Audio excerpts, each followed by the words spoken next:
జిల్లా అధ్యక్షుల వయసు వాళ్ళతో మనకి ఏమి వాటిలో ఒక సంవత్సరం నుంచి ప్రజలకు మోసం చేసి ఈ కూటమి ప్రభుత్వం అధికారంలో వచ్చింది.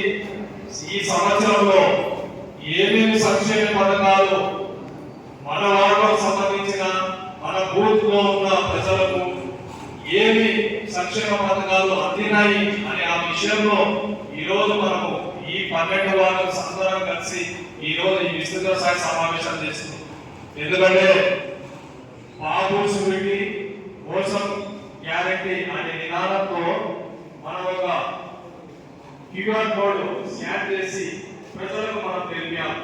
ఎందుకంటే అన్నగా పెద్దలు చెప్పినట్ట ఆ స్కాన్ లో 143 హామీలు ఉన్నాయి. వాళ్ళు ఇచ్చిన అఫీషియల్ హామీలు అయితే 6 సూపర్ 6. ఆ సూపర్ 6 గట్టి లేదు. 143 హామీలతో వాళ్ళైతే ఇచ్చినది ఏ వాళ్ళ శాతం కూడా కాదు. ఈ 6 కాలేదు. ఆ 143 ఇంతవరకు చేయడం కూడా వాళ్ళు.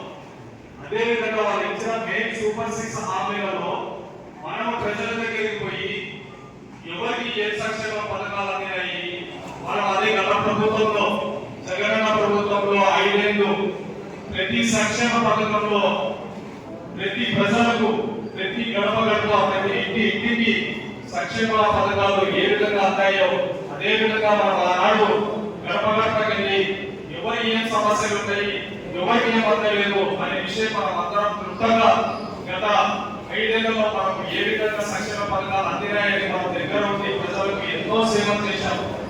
అయితే ప్రజలు మోసం చేసి వచ్చే సంవత్సరం దగ్గర అవుతుంది. మరి ఈ రోజు వరకు ఒక సంక్షేమ పథకం కూడా వాళ్ళ అందిలేని పరిస్థితిలో ఈ రోజు మన ప్రభుత్వం కూటమి ప్రభుత్వం